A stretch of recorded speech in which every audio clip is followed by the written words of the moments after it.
Assalomu alaykum hammaga.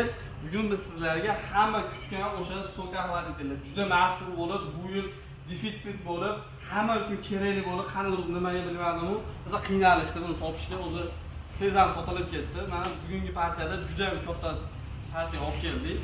Sonlari cheklangan, lekin hammaga yetadi degan umiddamiz. Sababi juda ko'p olib keldik. Bugun mana shu soka xaridlar. Akalar, mana ko'prikni pastga oldim sizlarga ko'rsatish uchun. Ben to'g'risi sizlar ko'rganmisizlar yo'qmi bilmadim-u, birinchi marta bittaligini ko'rib turibman. O'zim ham bittali, ikkitali, uchtaliklari, mana to'rttalilardan olib kelib qo'yganmiz. Bu yerda hammasi sariq rangidan olib kelganmiz. Vitrina uchun sariqlarni olib chiqib qo'yib qo'ydik. Aslida bularda har xil turdagi ranglari bor.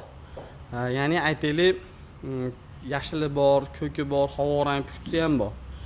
Ulardan pastga olib qo'ydim ko'rishlaring uchun. Stakanda bu yerga joylanib, bu yerga to'g'rilanadi. Bitta ezilsa oqib suv tushaveradi, sharbat oqib tushaveradi.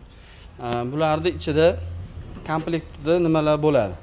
Kadr 05 qilib olsam yaxshi ko'rinar ekan, menimcha. Xo'sh, mana kadrimiz 05. Qopqog'ini ochdim. Qopqog'ini ham mana o'zlaringiz bilasizlar, hali talsastsenli bo'ladi.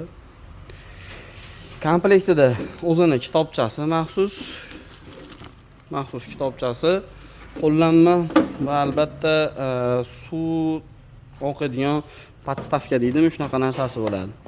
Mana shlangini bu yerdan ichiga tiqib qo'yiladi va bu yerga qatiriladi. Bitta o'zining ilgaklari bor, tiqilgan holatda ilinib qoladi.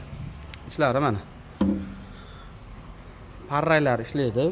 Buni yoqish sistemasi mana bu yerda bitta uni narsasi bor. Shuni yo'roq qilsam ko'rinadi.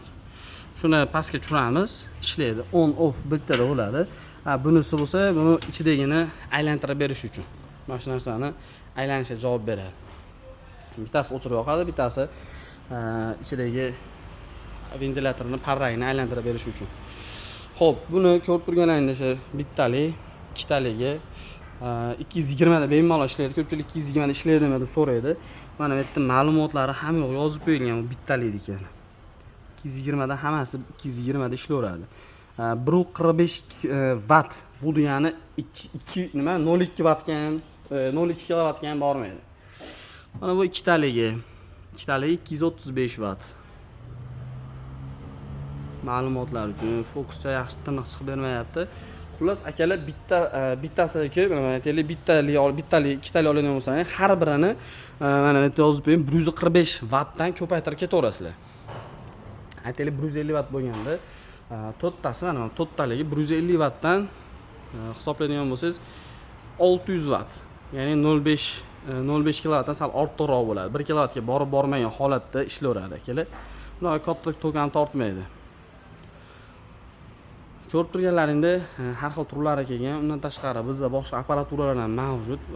Primoy do'konning o'zidan video qilyapman. Bilasizlar, bizda birinchi qo'l kimga qanaqangi оборудование yoki nimadirlar kerak bo'lsa, bemalol tortinmasdan yoki konsultatsiya kerak bo'lsa ham pastdagi nomerlarga aloqaga chiqarasizlar. Qo'limizdan kelgancha biz sizlarga ma'lumot berishga harakat qilamiz.